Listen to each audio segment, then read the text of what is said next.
Okay, Subject to what? we're rolling. Yeah. Okay, this is an interview at the Best Western Gregory Hotel, Brooklyn, New York, 13th of January 2005, approximately 3:45 p.m. Interviewers are Wayne Clark and Mike Russert. Could you give me your full name, date of birth, and place of birth, please? Norman Mollov, M-O-L-L-O-V, and what else? Where and when were you born? Where? Where and when? I was born? Yes. Oh, I was born in February 15th, 1925 in Far Rockaway, which is in Queens. Okay.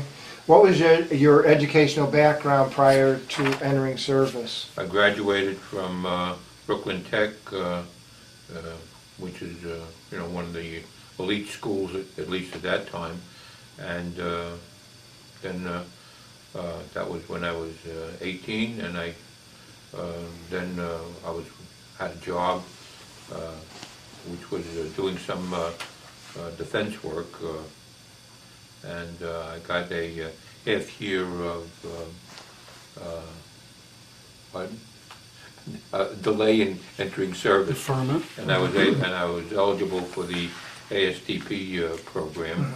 What defense work? What kind of work? Defense work were you in? Well, we were doing work for the government in terms of there were mines that were being set up in various places in Europe at that time. And this goes back to 1942, 43, and these were ribbons that were being put into the beach areas to show where the mines were and where the protective areas were.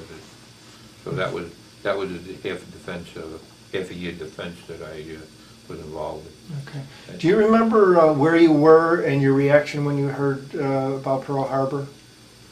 Yeah, I was driving out with my dad to visit my mother, who was in a facility out in Long Island, and I think it was a Sunday, if I'm not mistaken. And all of a sudden we heard what happened at Pearl Harbor, and it was a disaster as far as we were concerned. Okay.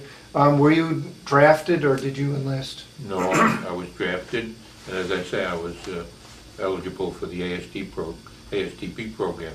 I had a choice of going into ordnance or the ASTP program. Well, I wanted a college education, so I figured this was a good way of getting it, so I entered the ASTP program. And when I entered the service, I was I was sent down to Fort Benning, where the ASTP program was a 13-week basic training program, and after that you were eligible to go into school and so forth, and then after that you were obligated to do service, afterwards. Well, we all make mistakes in our lives. By the way, I hope some of this will be edited so you'll be able to cut out. We don't edit tapes.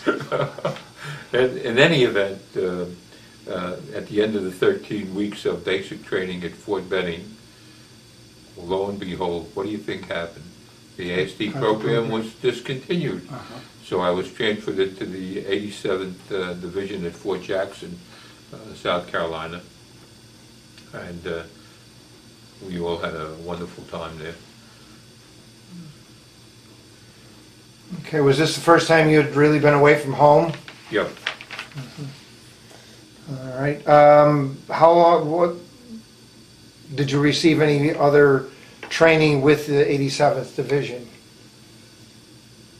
No. Just the basic training. the basic And training? that was an officers'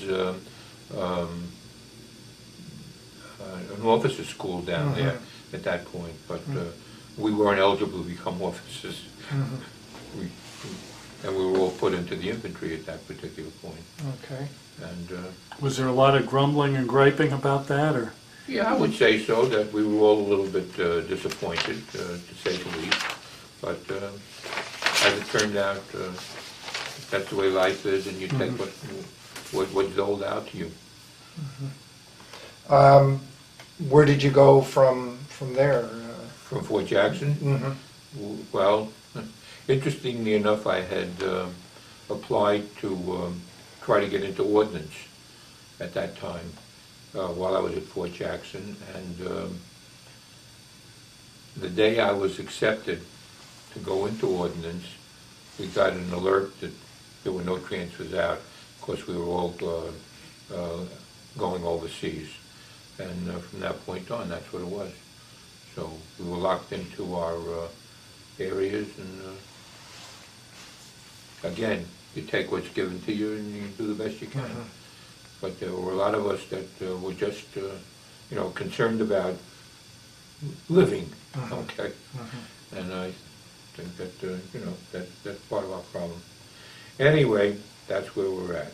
So did you go overseas from there? We went overseas in there. No. We went over on the Queen Elizabeth, and this was the only troop ship at that time that I know of, other than maybe the Normandy and the Queen Mary, but basically there was no convoy with it because it did Europe in 4.5 days, and it had the whole division on it.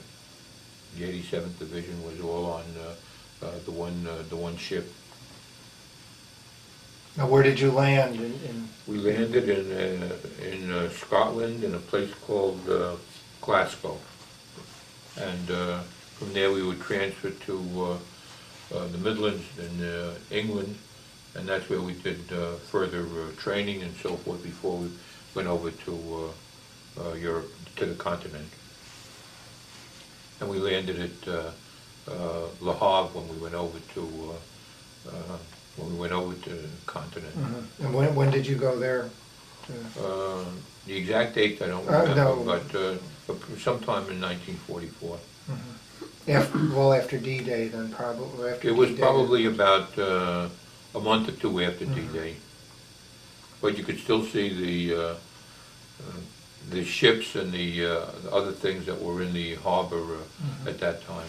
Now, what kind of additional training did you receive while you were in England? Well, we had we went out to the range and we became expert in rifle marksmanship. We had the M15 at that time, which was not like the lighter weight guns, and and as far as I was concerned, I got a expert marksmanship award or a little badge, and of course we got the decorations for going overseas and all this. But basically, that was the training, and I was assigned to. So you were trained on the M1 and. Right, and then also on the. I was a mortar. I was in a mortar squad, and that's the way it was. Okay. Yeah, the M15 was the lighter weight rifle, if I remember. M1 carbine. I mean. The M1. Carbine. The Was carbine shorter. was that the M1 or the M15? The M1, and that was There the was rifle, and the M. Yeah, there was One- the Garand, which was the M1 rifle, and the M1 And then carbine. the carbine was the M15, right? No, What? No? M15 was Well, a gun used in Vietnam. You're thinking of the AR-15, M16. Yeah. I don't know. There were two M15. guns Okay. at that time. All right. We got stuck with the heavier one. Okay.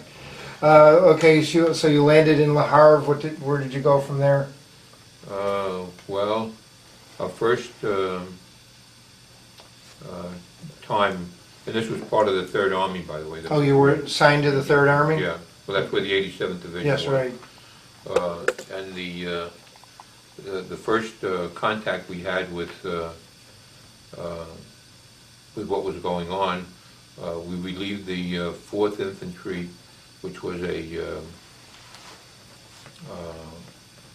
division from New England, if I'm not mistaken, I think from Connecticut or someplace, and we relieved them, and it was in a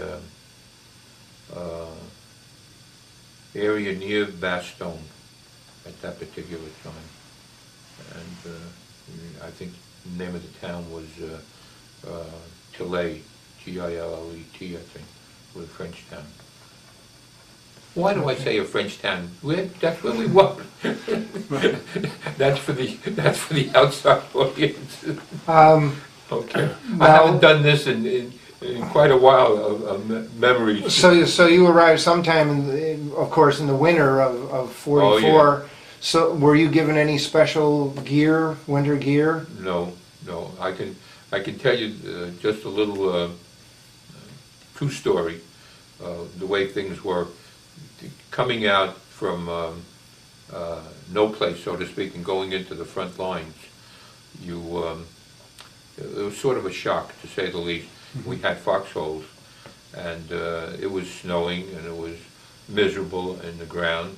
And there was a place that was sort of like a warehouse and so forth that had some heat in it, and we were told to go in there. And I'm in the foxhole with my colleague and so forth, and he gets out, and I'm staying there.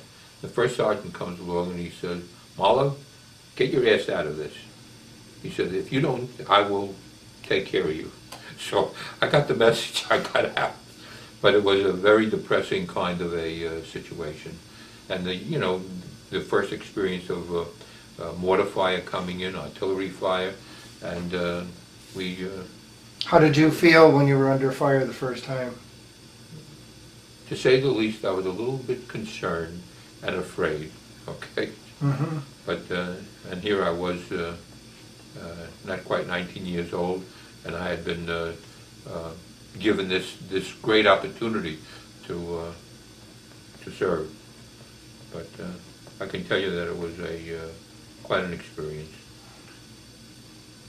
Now, did your platoon suffer many casualties? No, not at that point. The fire that we run, it wasn't a direct fire. It was really just, things at random. And we survived that.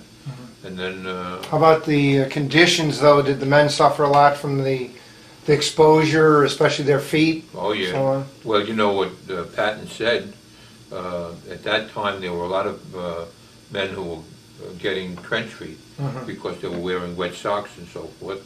And he issued an order. He said, the first thing that your men have to do, to the officers, and we transmitted to us, was to put an extra pair of socks in your helmet. That'll keep them dry.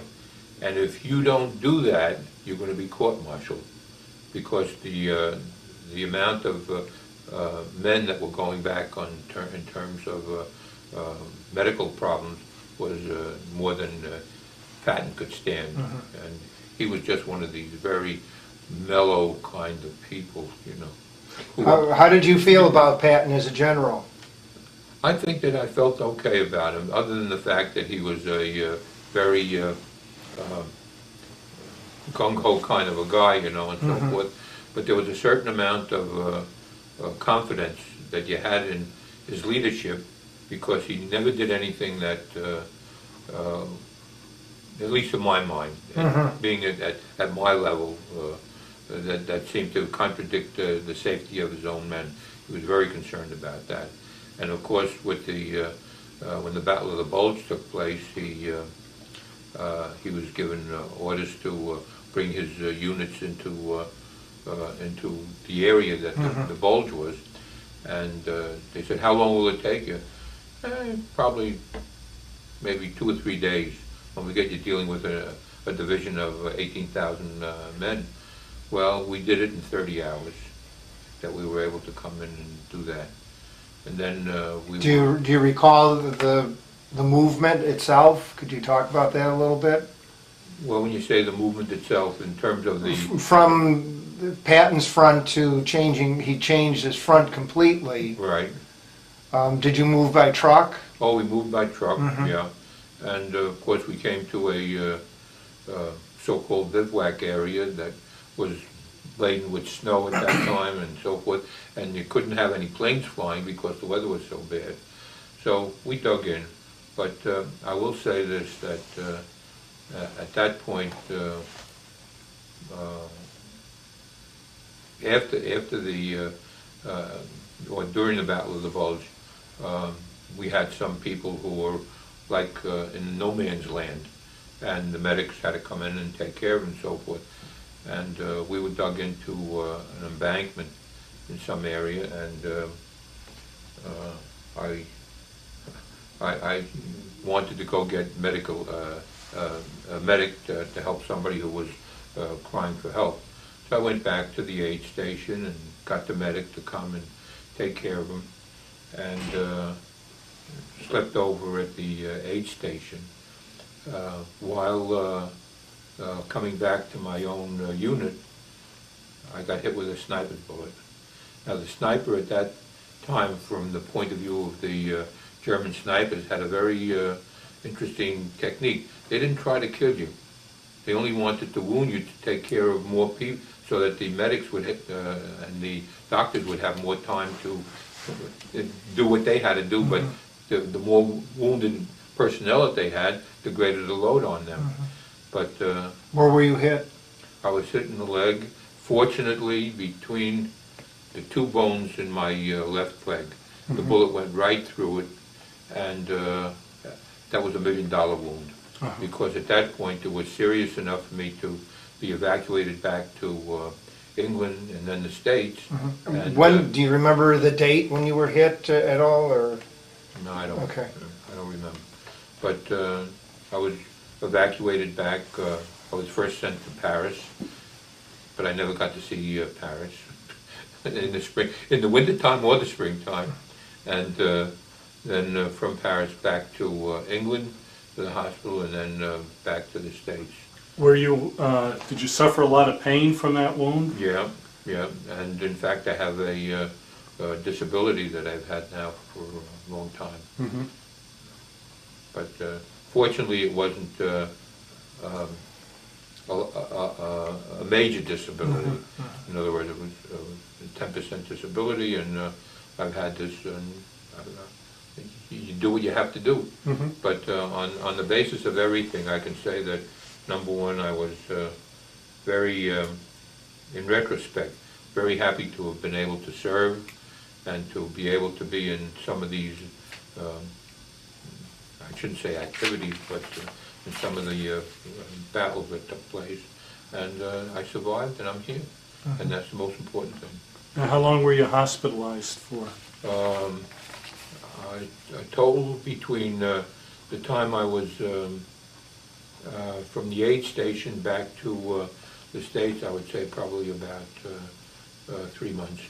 So it was a pretty serious wound then. Yeah, and in fact the doctors had commented, because they didn't have any anesthesia in the aid stations, you know, they were just doing what they had to do. And the guy said, "This is going to hurt." And he said, "Oh, you're one of those guys. You don't make a sound." Well, at that point there was a sense of relief, because when you're on the front lines, and I really feel for those young men who are in Iraq now. When you're on the front lines, it's not a question if you're going to get hit, it's when you're going to get hit and how bad it's going to be. And it's just a horror. That's the horror of it. But at least we were fighting somebody who we know. They're not fighting anybody that they know at this point. And I think that's the horror.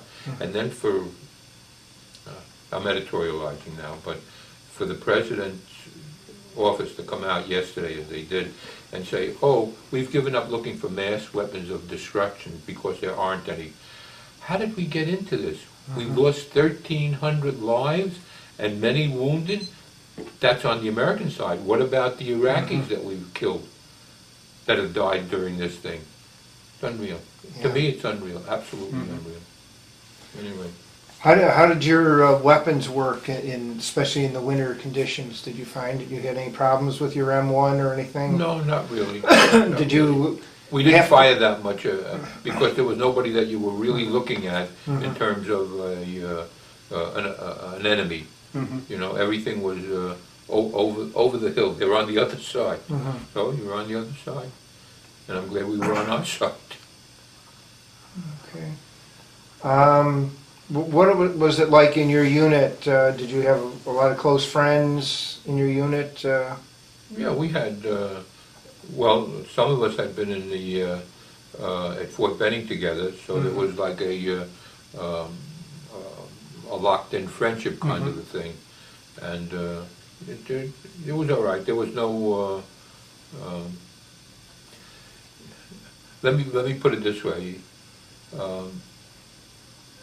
Being Jewish has its pluses and minuses, and I can honestly say that in all the time that I was in the service, I never felt any anti-Semitism, which a lot of young men at my age felt that they had. And I think that was something that we were given the proper respect and so forth as part of the unit. We were men we were men with men. We were dependent upon each other. It didn't make any difference whatever your religious beliefs were.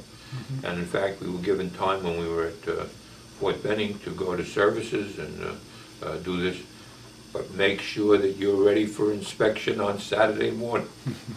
So we went Friday night, and we passed inspection on Saturday morning. How about your officers? How did you feel about your officers? For the most part, there were no problem. Did you ever get to see Patton? No, fortunately. The one guy who saw him in the hospital in Italy, he wasn't too happy with him. No. Okay. Did you have any incidents while you were in service that you thought were kind of amusing? Well, I don't know about amusing, but I can say one of the things that was memorable as far as I was concerned was that in going to a USO unit in London, the person who was performing was the Glenn Miller Band. And it was interesting because we shipped overseas over to France, well, probably within the week after we had been at the USO, and he was lost within a couple of days after we had seen him. And that was, so if you think about it, it's something that sort of sticks in your mind, that he was this outstanding musician and band leader and so forth, and gone, Were there any individuals in your unit that you remember better than others that you Not remember really, close to? no. After 60 years, it's tough to remember anybody. Did you stay in contact with anybody? Nope. The only thing I've stayed in contact with is with the 87th Division. They have like a magazine that comes out periodically 2 or 3 times a year. So I've joined that, but I haven't attended any of their conventions or conferences or anything like that. And in fact, I'm sorry. go ahead. No. In fact, if you're interested in, and I don't know whether this is of any value, but there are things here by one of the friends that I did make, a fellow by the name of Victor Geller, who coincidentally, going back to Fort Jackson, he was in the company next to mine. I was in K Company 346. I think he was in either L or headquarters or something. But in any event, during one of the training sessions, we were out in the field, and we both got poison oak, and we ended up in the hospital together. And we kept in touch with one another. In fact, he's living in Israel now, and he's written a couple of things about his experiences and so forth.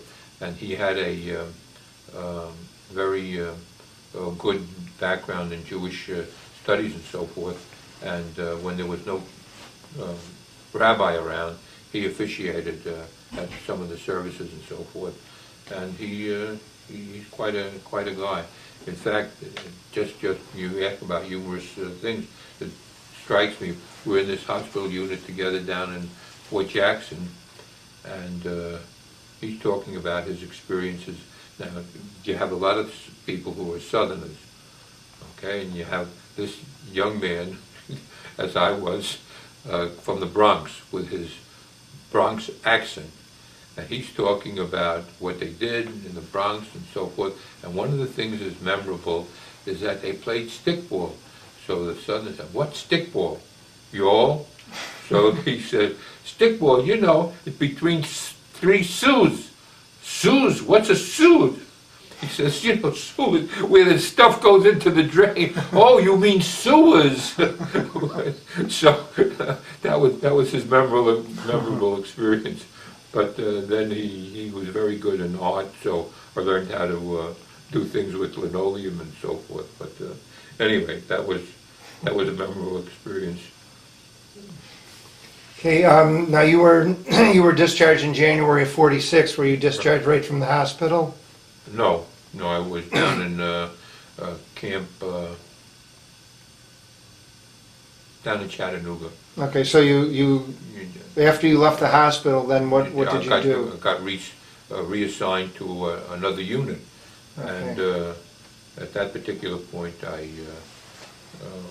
when I was down there, I asked to be discharged, and based upon home circumstances and so forth, I was given a discharge. Do you remember where you were and your reaction when you heard about the death of President Roosevelt? I think I was on the high seas at that particular point, coming back to the States. He died in '45, didn't he? Yes, April. Yeah, and Do you remember no, I don't know. I reaction, wasn't. No, I must have been in England at that particular point. Do you I wasn't back remember a reaction to his death at all? No. Were you ever aware? I know you left overseas early, but were you ever aware of the concentration camps, or Yeah. at that point? Yeah. We were aware of it, but it didn't have the same significance until after the war, where you understood what was happening, that there were murder camps rather than concentration camps. You know, and there was a big difference. But I can remember that we were boycotting German goods when I was before I got into service, based upon what was happening, Kristallnacht and all the other things that were happening in Germany. And the Pathé News, which is past, no more Pathé News. But they would show some of the pictures and so forth. And of course, Now, after you left service, did you make use of the GI Bill? I made use of the GI Bill, but I didn't go to college. I took the 5220. I was just going to ask you, how long did you do that? Not too long, because I was able to go back to the place that I had worked for originally before I went into service. And at that point, I decided I was in the machine shop doing work, and I said, "No, I want to be a salesman." "What do you mean you want to be a salesman?" "Well, I want to be a salesman." So I became a salesman. Okay. Did you join any veterans organizations? Yeah, I joined the Jewish War Veterans for a short period of time, and my feeling was that there were older people there who were talking about the First World War, and there was no connection between my having served in the Second World War and their having served in the First World War. There was sort of a disconnect, and after a couple of years I decided it wasn't for me. So, Did you ever join any other organizations? Do you ever stay in contact, I think Wayne asked that, with anyone that served with you? No, the only one that I told you is this fellow by the name of Victor Geller.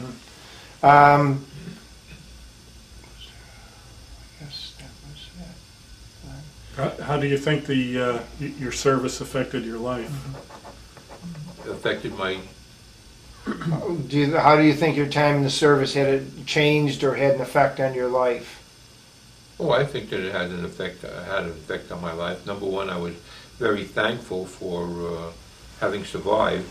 And when you talk about organizations, I was very active in Zionist organizations when I got out of service. And the young Zionist group that I was involved with, I became president of the region in Long Island. Of course, and you become president when you're doing the work that was nobody else doing. So I was president, but we had about 12 groups at that particular point, and you know, there was some semblance of particular participation, because a lot of the young men who were in this group had also served in the Second World War. So that was the camaraderie that we had. But that was part of my giving back, so to speak. I survived, and I had to do something that was going to be meaningful, and that's what I've been involved with and for all my days. Now, I don't know whether particularly the Army did that to me, or my home, or the community, or whatever it is, but I think that if you put it all together, it's a community kind of a activity that you're doing for yourself. You're getting something out of it, and you're also giving something back. Okay. You have some photographs to show us if you... Yeah. Okay. Okay. That's good. This is me in the younger days. Okay. Do you remember where and when that was taken? Yeah, this was taken in England, in London, if I'm not mistaken, at a photo shop. Now, when you were in England, in London, did you see the damage from the buzz bombs? Were you ever there during an attack? In fact, one of the expeditions that we were taken on was visiting the subways where people were stacked up like 6 high, sleeping there during the night and going to work during the day. But they were surviving. And I can say that the USO served a very meaningful program with regard to keeping things going together as normally as you could. And this is another picture of my where my dad had his store. He had a cleaning store in Cedarhurst, and this was a picture taken there. Oh, can you hold that up again? Now, were you home on leave at that time? Yeah. Or was that Okay. after? Okay. Yeah. Okay, got it. By the way, I was fortunate when before I went overseas that we were able to have visitors before we set sail. And one of the visitors that I had was my sister that came by, and we sort of said goodbye. And just as a side comment, you talk about things working out. The interesting part is that I was able to get a letter home to my family before they got a telegram from the War Department saying that I was wounded. So by the time they got that telegram from the War Department, they already knew that I was okay, because I had they were able to get my letter. This is my brother and nephew, and my brother also was in the service. He was in the Air Corps. Okay. All right. I don't know, is this picture interesting? Sure. Sure, yes. That. Okay, this is a picture of my father and sister when I was home on leave. We were having dinner at a restaurant. Okay. And let's see what else we got here.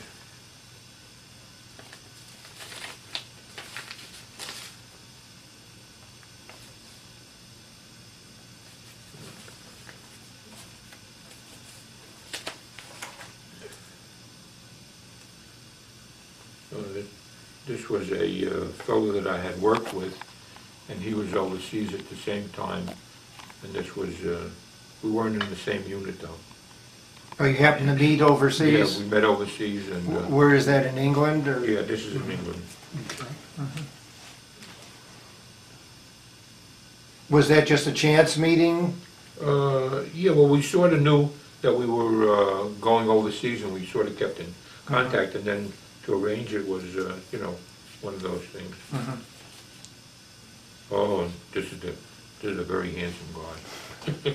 This was also taken in England. Got good photographers there. Okay. All right.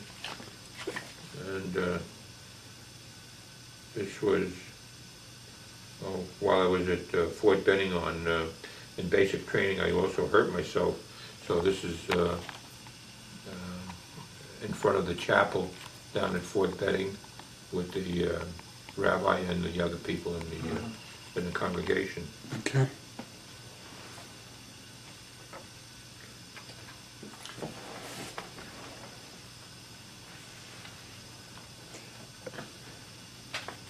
Now you have your Purple Heart with you. We should show that since you brought that with you. Yeah, well, I didn't know what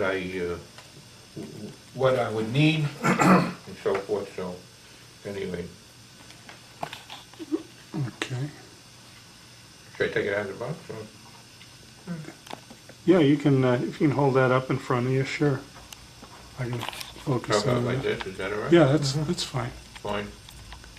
Okay.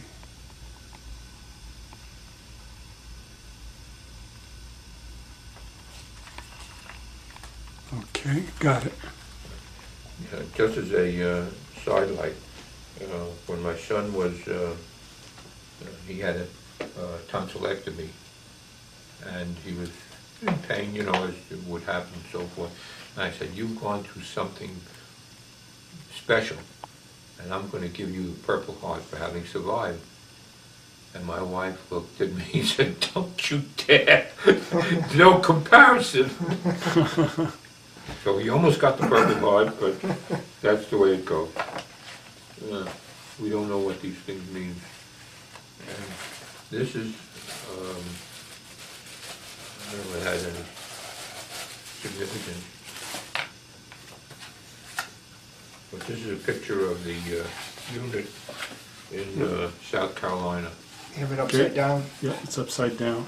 Oh, If you can- okay, well, Maybe you can take one end and I can take one end and... Now, do you know where you are in that picture? I've been trying to find me. I can't find me. I know I'm someplace in there.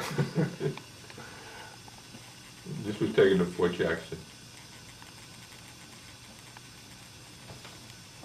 Okay, I'm there either in the last row or next to the last row, okay. but there is a change.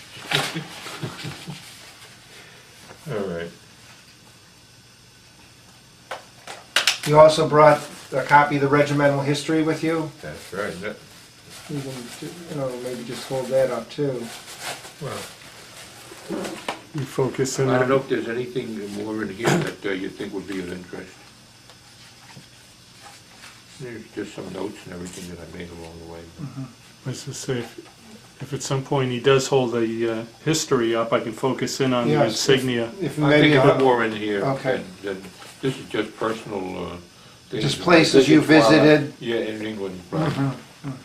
Basically, you know, like Brighton and London and Yeah, so just, forth. it's all postcards of places you Yeah. visited. Right. And then whatever comments I have. And you can see how old this is, it's coming apart. Yes. I'm surprised it's still standing up as much as it did. Okay.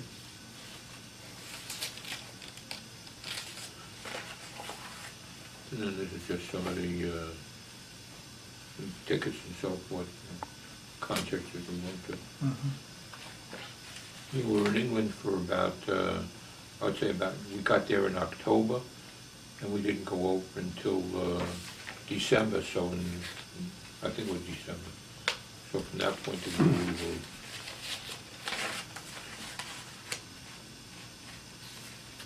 Do you have many of us that you're able to interview? Pardon me? I say, are there many of us that? Oh, still yes. around? Yeah. Yes, we've done over 850 interviews to date. Most of the majority, I would say 90% are World War II veterans. Uh-huh. Are you doing the same thing with Vietnam and Yes, Korea? Vietnam, we've done 3 World War I veterans. They're even older than you. I'm not making any comment now. All right, and this, by the way, is the Jewish War veteran membership. Okay. I don't know if that's too close. That's all right. Yeah.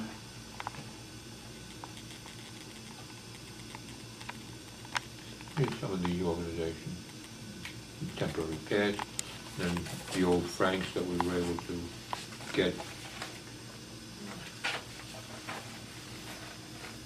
I think that's basically what it is.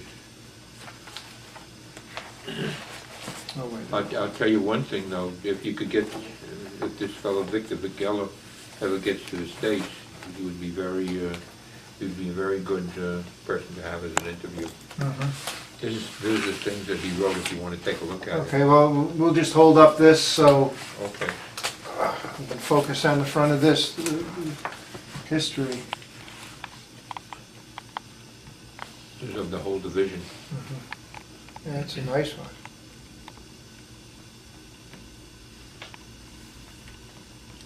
Okay, got it.